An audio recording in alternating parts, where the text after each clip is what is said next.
Hello, everyone. Glad you're able to join us tonight. We're going to be talking about the Murdaugh homicides in South Carolina. And before we get started in that, as always, anyone new to the channel, be respectful in chat to family, the mods, and to each other. And there'll be a presentation to start off the show. And then at the end of the presentation, I'll be answering your questions. And anything you need to bring up? Happy Valentine's Day. Absolutely. I hope everyone out there is having a great Valentine's Day. And with that being said, we'll get started with the introduction. For people new to the channel, I'm Steve, and this is Mrs. Steve. I'm a retired law enforcement officer with 20 years of service.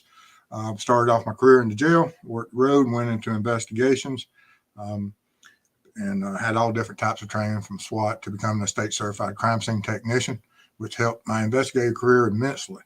And I investigated all different types of crimes during my career, from thefts, burglaries to homicides. But after I retired, I became aware of the true crime part of the web, and decided to become an ambassador for law enforcement. And so it put us on this path. We've created this channel. And from this channel, we've been able to go out and start working cold cases from families that have lost loved ones, and they are still seeking justice for those. And I appreciate my community and everyone that supports us for helping us along that path, because it means a lot to us. But tonight, like I said, we're going to be looking at Alex Murdaugh, who's currently on trial, and the prosecution is getting close to closing part of their side of the state's evidence against him. And as this date and all the evidence of the prosecution is going to bring forth, and as the witnesses narrow down, it's going to get to the point that the trial, a lot of people are so convinced that the trial is almost over. That's not going to be the case.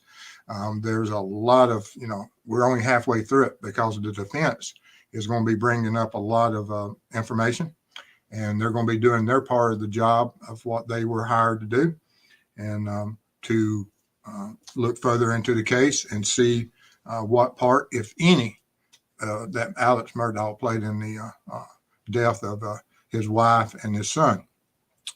But there was certain sanctions and things that have been filed, and as I read through some of the paperwork, it gives you a pathway of what the defense will be coming up and how they'll be attacking what the state has presented. And before we get to the point that, seeing how the defense steps forward and everything, and we look at what paperwork they filed, and regardless what sanctions and how much of it is ordered, it still shows you the path of which way the defense is going to go. And they have to attack the evidence.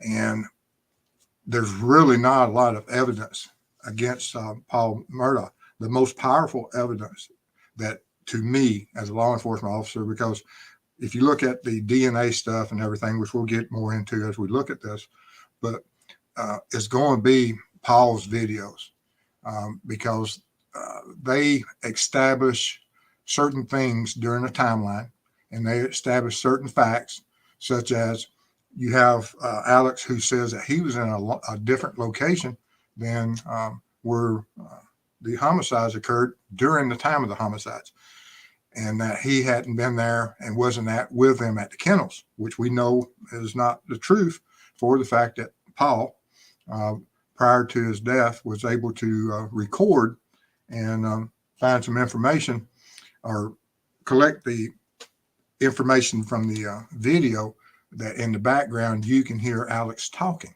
And with that information and that data, is that going to be enough? And then you have another video that shows Alex spending time with Paul earlier, an hour or so before, wearing different clothing.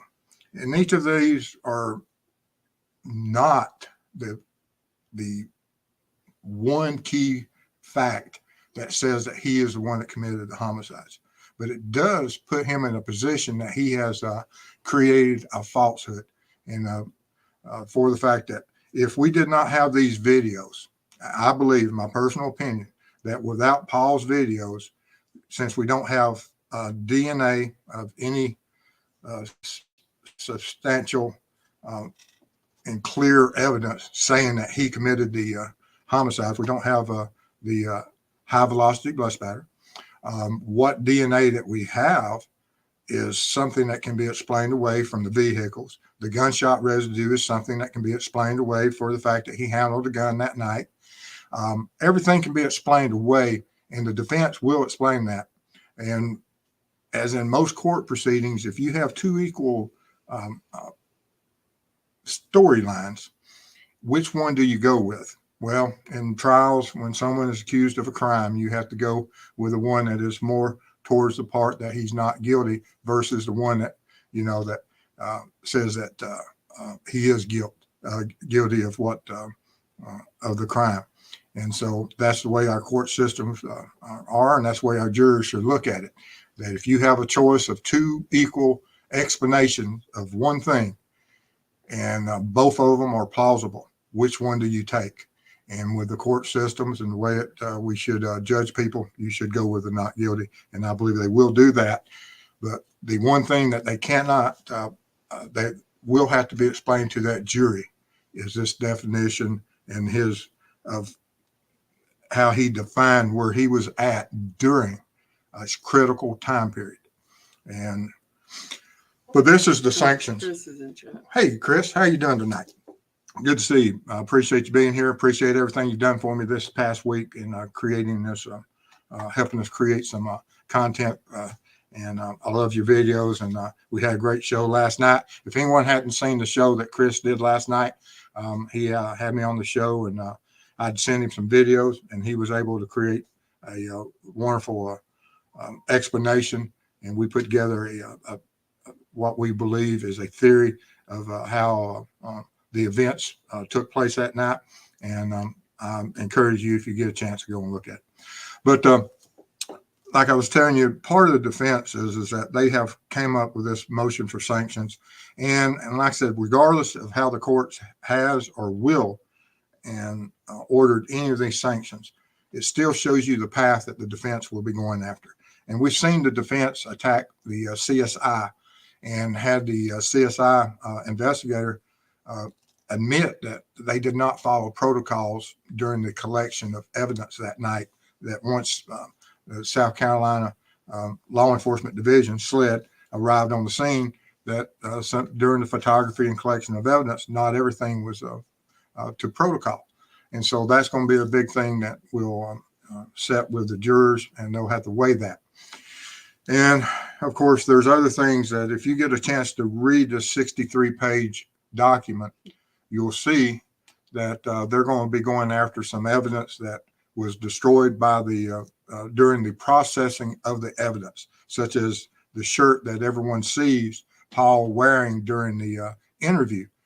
That shirt can no longer be tested due to the processes that SLED put it through, and the defense is extremely upset about that, and rightly so. I understand why they would be. And so that will be a big thing as they move forward when they are doing their part of the trial. That will be extremely interesting, and we get to see how that's going to proceed. But the timeline, and this is a timeline that Chris created, and I appreciate him allowing me the use of, that you can see that Alex has his alibi timeline and most likely timeline of spending. And everything is exactly as supporting evidence of everything except for the time that he says he's taking that nap. And during that timeline of that critical time from just before 8:40 to just around just after 8:50 to 9:06, when Alex says that he is not at the kennels, that's where that critical video that Paul made, that you can hear three voices. One of them, of course, is Paul, one is Maggie, and then you hear Alex in the background. And that is huge. And without that, we wouldn't be in this trial. Even if they had the video of him out there planting a tree with Paul, that would be, that video standing alone would be something, and it will be probably brought in by the defense to show that everything was going on great that day. There was not any issues, no problems, and that he's spending quality time with his son Paul out there planting trees.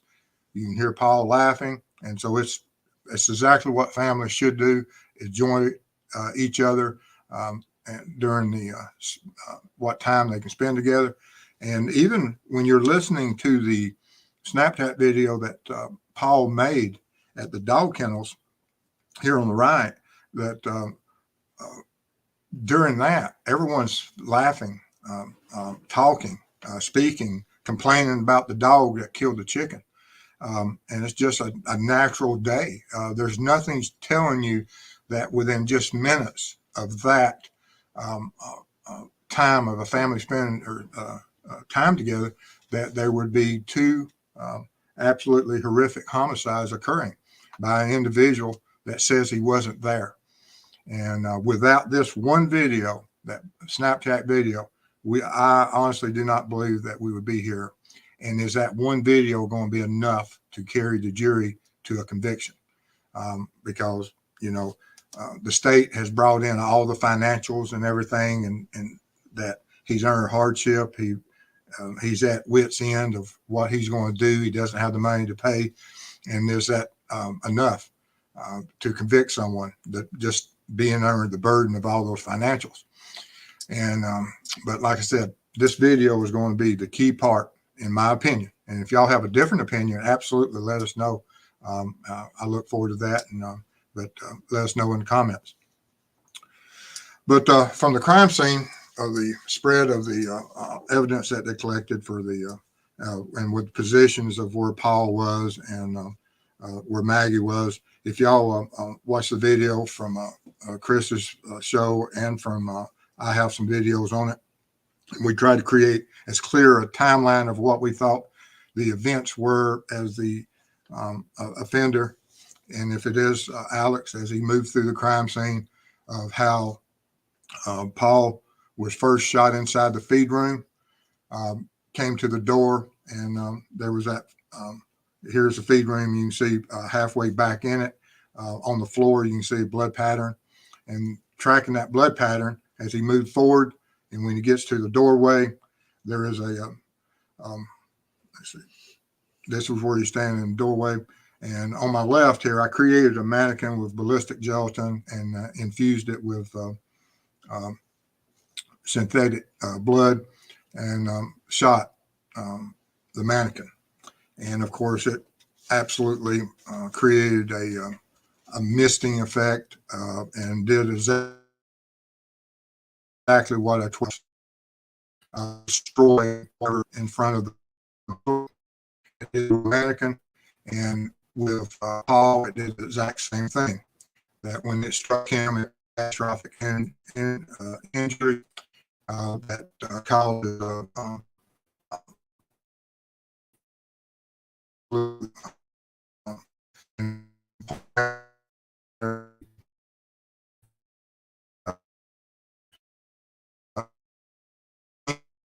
especially a family member would do such a thing.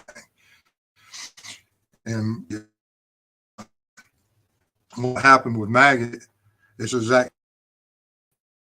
that.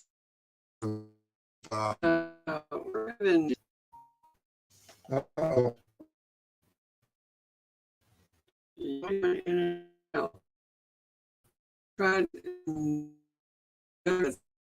Uh-oh. Repeat, please. Okay. All right.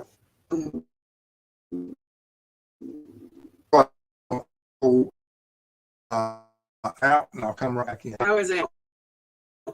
Still same key. Okay. Let me go out.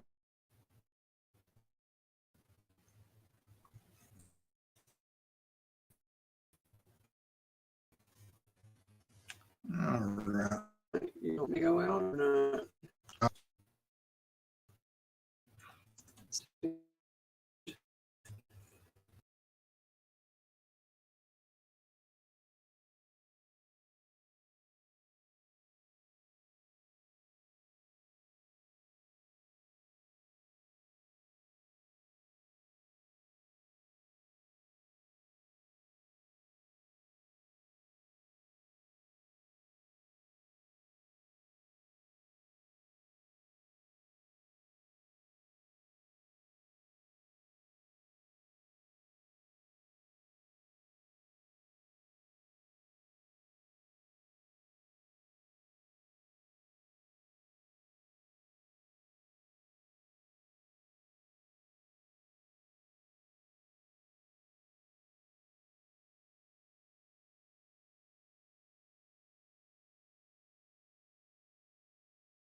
Now, how's the volume?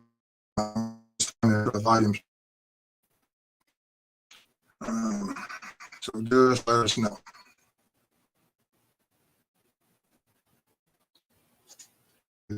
Are you doing better? Okay. Here.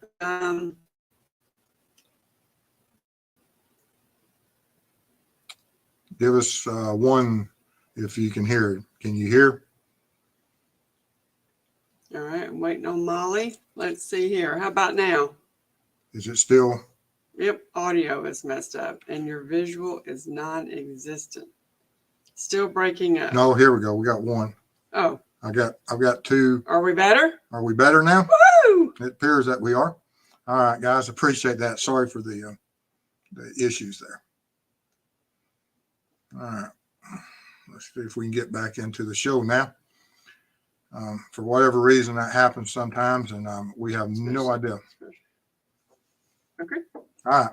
But then after you get to the recreation of this, that when I recreated this scenario, that when that shotgun injury occurred, it would have absolutely within the proximity of the victim, there would have been a massive rain of tissue falling down from the angle of the shot that went up. And then, of course, gravity just brings everything back down onto the offender. And if Alex is the offender, whatever clothing he had on at that time, he would have had DNA from Paul, from blood, human tissue, brain, everything would have been on him, and it would require extensive cleaning and cleanup on his part to ensure that that wouldn't be noticeable, and you would have to absolutely change clothes, take a shower, because like I said, you cannot be that close and create such a catastrophic injury without that transfer of kinetic energy into the human body, creating that cloud and that mist. And like I said, if you're on the floor or anywhere within 3 to 5 feet of him, you're going to absolutely be covered with human tissue. And then if you get back and you go to the confrontation with Maggie, that as the shooting occurred, and that there's a certain point in this encounter, especially in position 3 and 4, which is in the top right-hand side of the of this picture, that is the opportunity of when those shots and those close quarters and that close gunfire that would have been able to, due to the kinetic energy and the injuries, that as the guns created not only the wound channels, but you have terminal ballistics that when it hits the human body, you have back spatter and forward spatter that occurs within a certain distance of the victim of blood spatter. And that blood spatter, if you're there, like I said, within a certain distance, you're going to get that on yourself also. And which, from the evidence that we have, that is non-existent on the clothing of Alex. There's no evidence supporting that any of this occurred that he was in the proximity of. The prosecution has not been able to bring forth any evidence that he was within a certain distance during either of the homicides, and which that's huge for the defense, and they'll make a lot of headway with that, and you'll hear that point hammered on time and time again as the defense comes forward, that there's no evidence of high velocity blood spatter. And you'll hear from the sanction part of it, of what they put in that 63-page document, of how the state went to extensive means to try to create a false narrative. Now, how much will the court allow in? I don't know, but we'll see that in the coming days. And this is at position 3 and 4, where there would you would be close enough that there would be some back spatter onto the firearm on certain types of injuries, especially on any exposed skin or from the high velocity round of a 30 or a 300 blackout. Because the kinetic energy of that, is absolutely catastrophic. And we've created wounds that were non-survivable, obviously, because Maggie homicide is a result of those gunshots. And these, of course, are the two videos, or a third video that we have, not only of what Paul created, but what the first responders created. The last video we have of Paul on that day that was created by, or of Alex that was created by Paul, was an hour or so prior to the homicides, where Paul was spending time with Alex out there on their property. And you see Alex dressed in this, I think they call it seafoam colored shirt, is what the housekeeper said, and tan pants and certain types of shoes. And then, of course, from the body video, we see from law enforcement that he's in different clothing. And this has, of course, can be for a lot of different reasons and can be easily explained away. Is the audio still good? Yeah, we're good. Okay. And because we don't have the video that shows any type of clothing during Paul's second video of when the chicken was killed. So we don't have any visual aid of what he was wearing at that time. If we had by some chance had caught that, of course may have not even been a trial, but we don't have that, especially if he's wearing at that time a seafoam color shirt and tan pants. And and I don't believe that Alex had any idea that Paul had created the video, Snapchat video at the kennel. This one here, I'm absolutely sure that Alex knew that the video was being made, but he was not aware of the second video made at the kennels. And that has led us to this trial. And like I said, I think that's going to be huge as we move forward. And the thing of on the shirt, that now this white T-shirt is the T-shirt that I've had placed on the recreation of the crime scene when I shot a ballistic gelatin with synthetic blood, representing the injury that Maggie would have, or some of the injuries that Maggie would have received around her head, and what that blood spatter could have created. And on the back of her shirt on the right, you see what the luminol is, that from the impact and the velocity and the back spatter and the spatter created by that gunshot created this misting pattern on the right.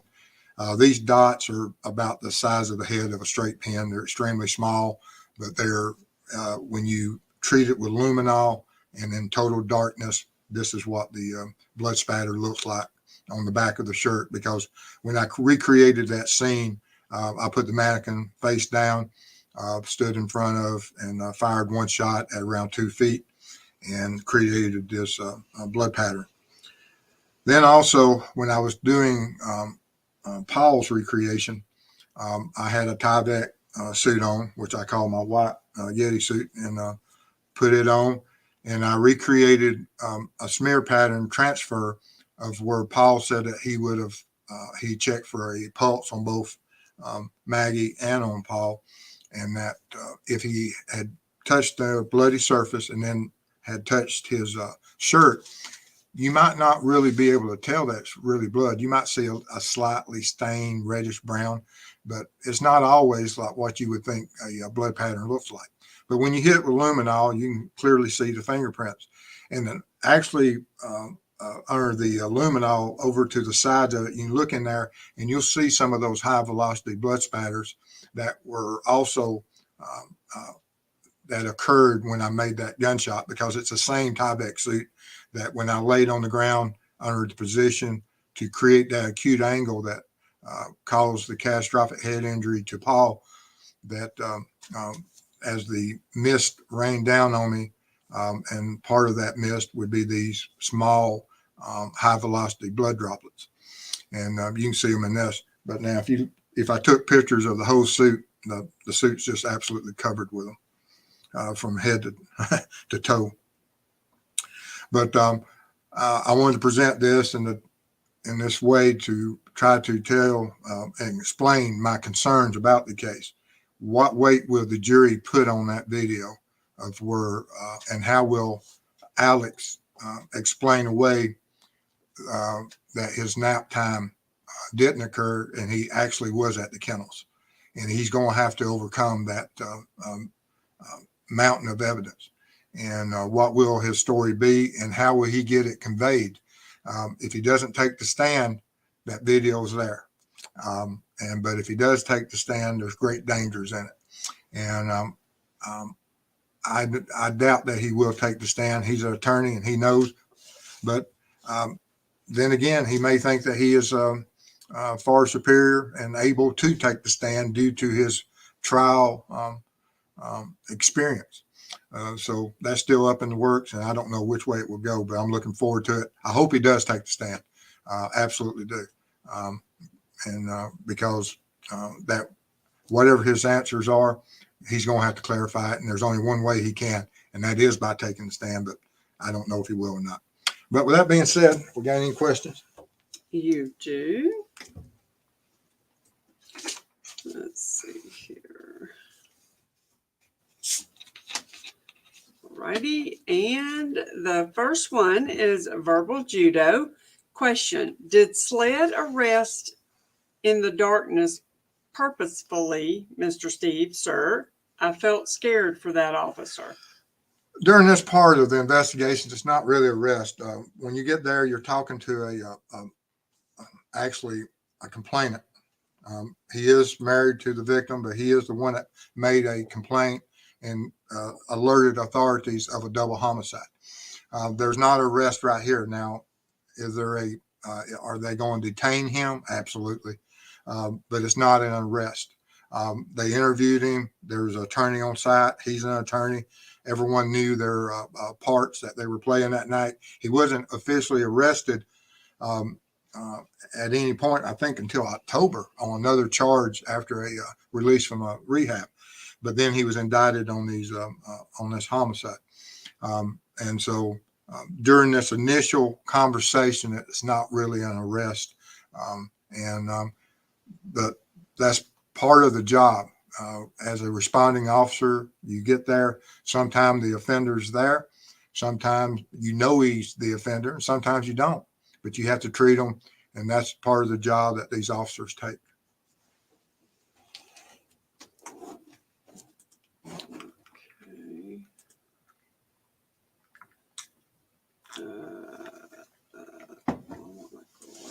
Okay. And Mr. Steve, don't you think it's odd state didn't elicit official estimated time of death for victims? I'm not sure that 8:50 p.m. is the official TOD. If that were arguably 30 minutes later, that's big. Yes, I mean, if he's at his, and that's a good point. And the defense will try to put their time of death or time since death at a much later time, that they weren't, the homicides didn't occur until much later.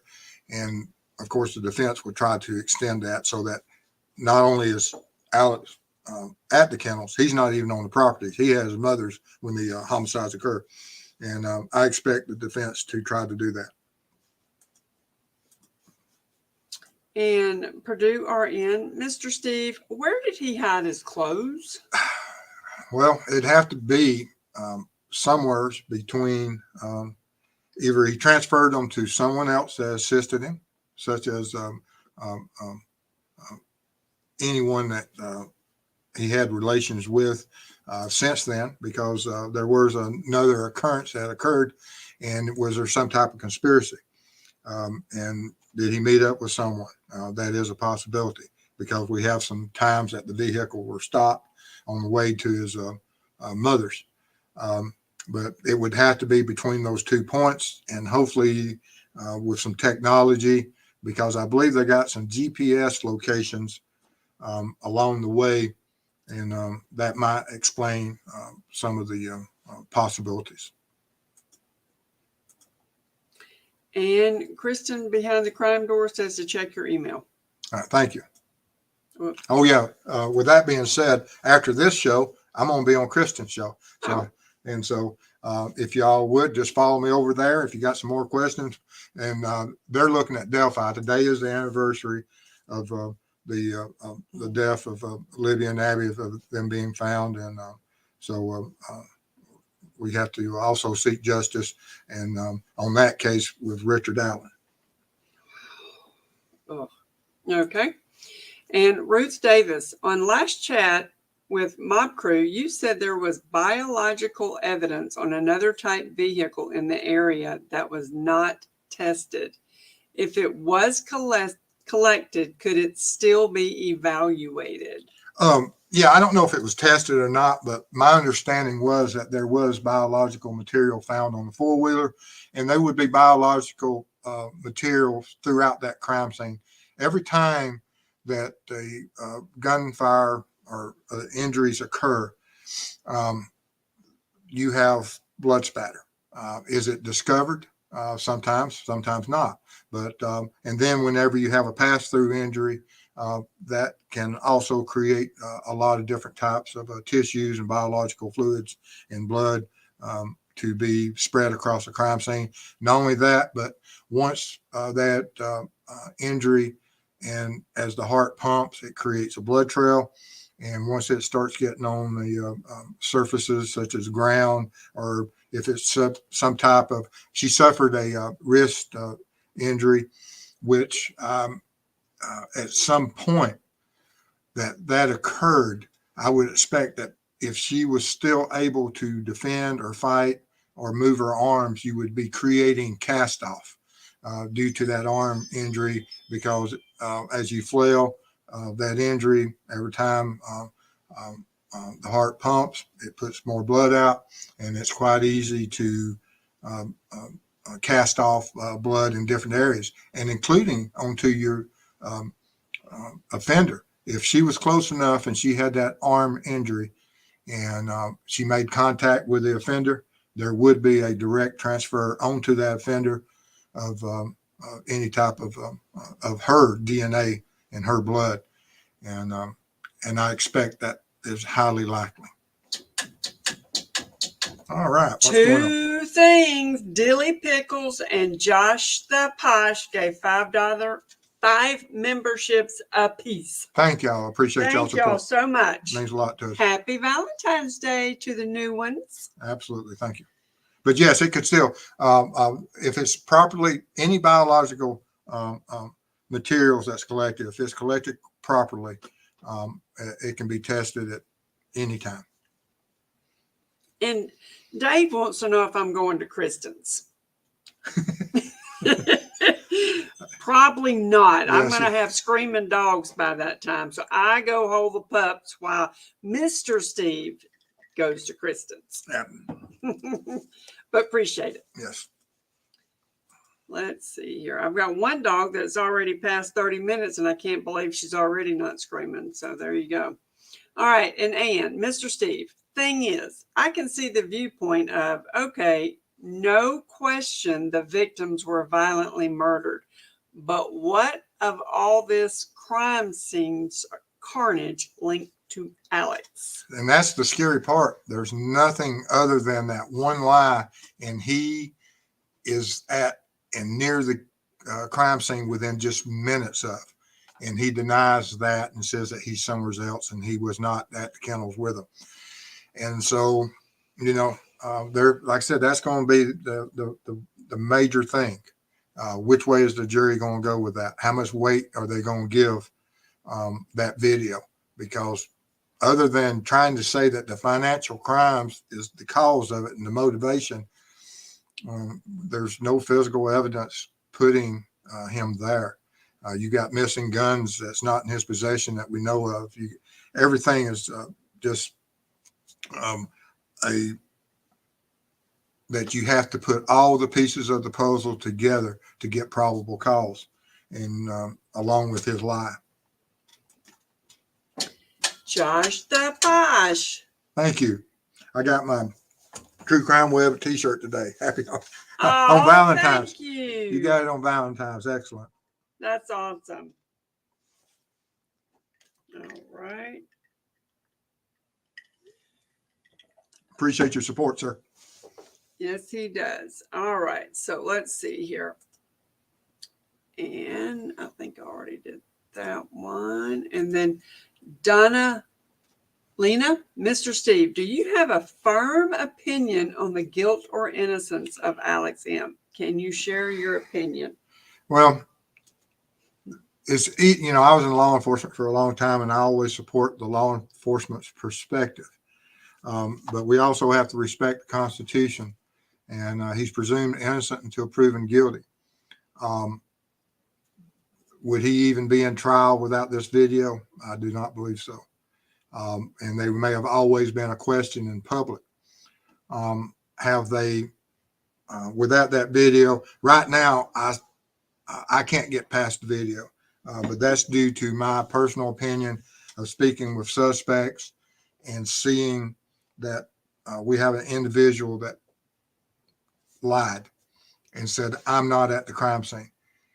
If he had said simply, yes, I was at the crime scene and I went home and left. And is that what he's going to say? And that after that video at 8:40, that he went home and then took the nap? And is that going to be his defense? If it is, I don't see a conviction on it. I think he's guilty of it. That's my opinion. But I don't see a conviction if he just goes that simple route of saying, oh, I was there for a few minutes and then I went home and took a nap. All right. Let's see here. I'm trying to do this a little different. And Mr. Steve, do you think it's fair to say this is just not a DNA or blood case, that this is a timeline case with a Snapchat audio digital footprint as a pivotal evidence? You hit the nail on the head. Absolutely. Absolutely. And like I said, if he takes the stand and he says certain things in certain order, and I can see whereas it would be that the state hasn't proven its case. Okay. But he'll have to take the stand, or if he doesn't take the stand, if I was on the jury, I'd find him guilty. Just on that video, because it has to be explained of how you say that you're napping and you weren't there and we hear your voice. He has to explain that. Okay. And Aaron, may I ask an unrelated question? Why was Maggie's body pointed towards Paul if she was running away? Did she turn around? Here at the position 3 and 4 for my video, and if you watch Chris's videos, when that final contact is made and there where her body is located, there can be a lot of things going on. She may not be on the ground at that point. She may have been struck 2 or 3 times, and that's her last stand. And she may still be upright, and the offender approaches her, and possibly were the round that went into the bird cage inside the shed, I believe, is when there is a confrontation. The gun's pointed inside that shed, hits that bird cage. The gun goes off and creates that angle that tracks back to where her body is from almost a level firing position. So I think that there was something going on that she was still able to resist at this point, and that at that point she succumbed to either her injuries and went down, or she was shot. I honestly believe she was shot at least once or twice more from that position, because we have those 3 shell casings. We have 2 shell casings that are over her left shoulder, 6 to 7 feet away, And so I believe that she would have sustained at least 2 injuries from that gunfire at that close of quarter. Fuzza, member, 5 months. Thank you. Thank you so much. All right. And Mr. Steve, you're right. I don't know how he'd be able to change his story. In other words, I forget I did stop by the kennels for a few minutes, but when I left, everything was okay without taking the stand. Yeah, and that's the only thing. And will he do that? Don't know. It'd be interesting if he does. All right. And then one more from Ann. The more I think about it, I think his lie about where he was has put him in a corner such that he has to take the stand to say he just forgot he was there. But when he left, everything was okay. Yeah. And like I said, that's we hear this all the time, and I've seen it before that people get up there and, of course, whatever statement they tell the police at the time, that's just due to emotions and the stresses. And what weight would the jury put on that? And now there's another interview that is supposed to possibly be coming in tomorrow that we're waiting on. And what's in that interview? And so there's still information out there that we're not aware of. All right, your questions are done. Okay. So I'm cruising. I appreciate all the questions and all the support and the views and things. If you like the video, absolutely subscribe, like, share with other people. Congratulations on 7,000. Yes, we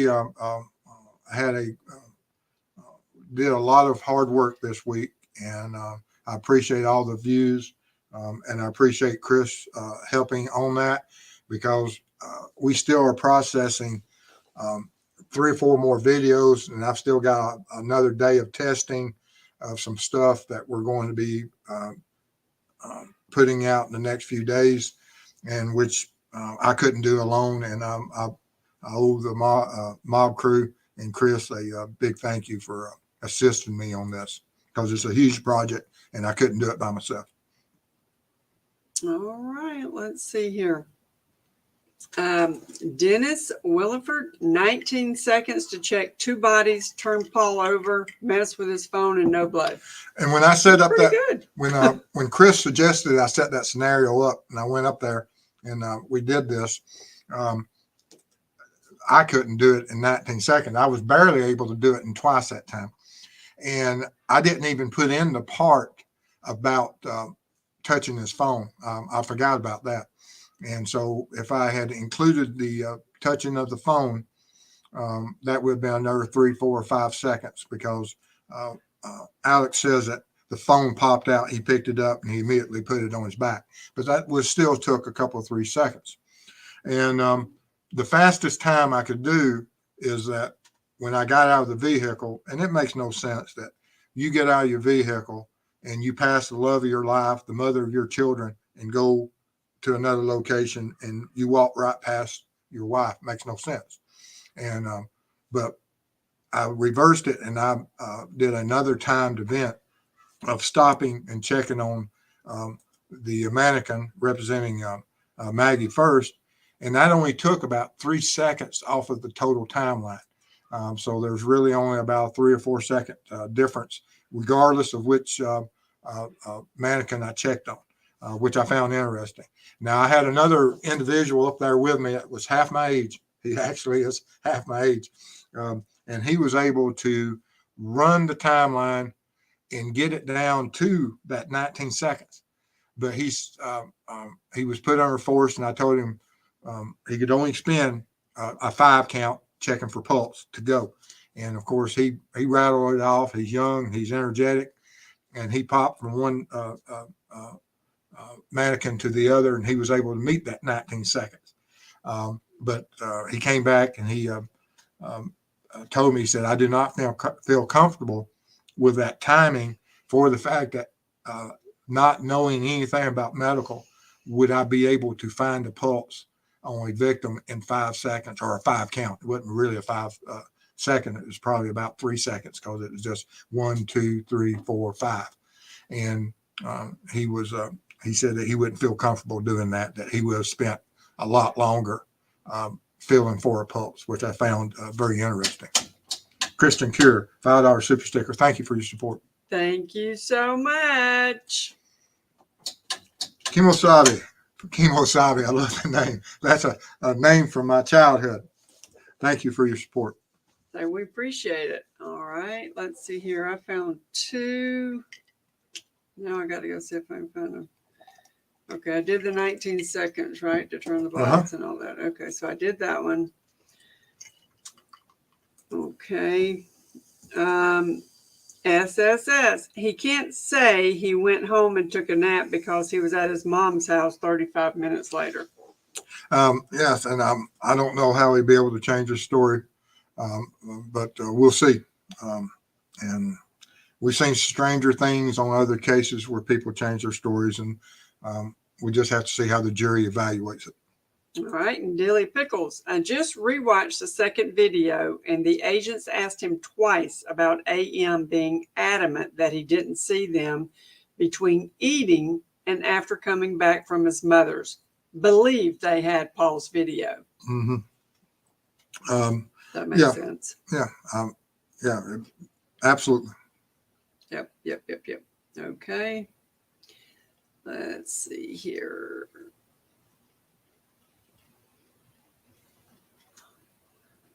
And if any of y'all have some testing or something y'all see that you believe needs to be tested that we haven't, send me a email or put it in comments, and I will try to get that test completed and clarify any confusion on anything, because we are continuing on some other stuff that people have sent in and asking about everything from blue tarps to raincoats and DNA and luminol. So we've got some other tests coming. All right, and let's see here. You're talking back and forth. Okay, we already talked about the time of death too, didn't we? Yes. Mm-hmm. Okay.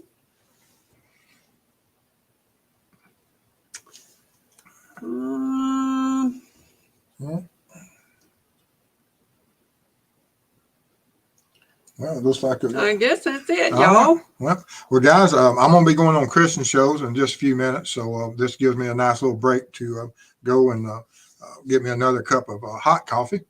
And so I'll see y'all over on Christian's show in just a few minutes. But I appreciate all the support tonight. Appreciate donations and everything. And I've got to get in touch with Purdue RN, and because I'm planning another trip in the coming days and so I got to get with them. One more. Okay. One more. Where'd it go? Love Tina. What makes the most sense as to what the motive is for killing his family? There's no sense in it. There's always other options, but was it on that day exactly what the prosecution brought up with the chief financial officer who confronted him just hours before the homicides, knowing that that he realized that they now know about his taking of the funds, robbing the of his fraud, and then of course being hit with the news about his father. Was that too much for him to carry that much weight? And he just decided to have a plan of what he would do with his family and himself. That's extremely possible. Which I don't know how clear the prosecution has made that. They've jumped back and forth on multiple motives, but they stayed pretty much beating that horse on the financials. You can still be commit fraud and steal money and not be a murderer. So we'll just have to see which way it goes. You got one more. Okay. All right. And from Missy, what are your thoughts about Maggie's sister testifying that Alex told her that whoever committed this homicide had thought about it for a while? Yeah, what context, and you can see it in both ways, that either he is admitting to it himself that he'd been thinking about for a while, or he believes that someone did it, which of course that person hasn't said. There's only one person that has stated anything that we know for as a stretch of the truth, and that's Alex, because he says he's taken a nap. And so, and we know that Alex has a history of lying for the fact that you do not create or commit fraud and steal money and from clients and from your partners in business without lying. And so there is reasons that people will realize that Alex Murdaugh is not a nice man. All right, you got two more. Okay. All right, and this will do nicely. Is there any way to check animals for blood, like with luminol? I've never on anything live for the fact that You're not trying it on my dogs. I know. I've never done it because the chemicals in luminol are not real good. So I've never tested that on any type of animal. Has it been done? I don't know. That's an interesting question. All right, and from Sandy, should they have checked shower drains and pipes for blood? It would probably, they probably would have and may have, but the dilution of it would have been extreme. It would just say that there was, and you would have that regardless of DNA. So it's when you go to, that's a separation. Did they check his house drains for that? I hope they did, but I just don't know. But it would be something smart that CSI would have and should have done. All right. All right. You gonna leave it on that slide? Yeah, that'd be fine. Mm-hmm. Okay. All right, guys. I appreciate y'all coming tonight, and appreciate your time. And like I said, I'm gonna be going over to Kristen's show, and y'all follow me over there if you have any more questions. And we're gonna be spending some time talking about the Delphi case. I look forward to hearing and remembering and their fight for justice. And so I'll see y'all there in just a few minutes. All Y'all right. stay Thank safe y'all. now. Happy Valentine's Day.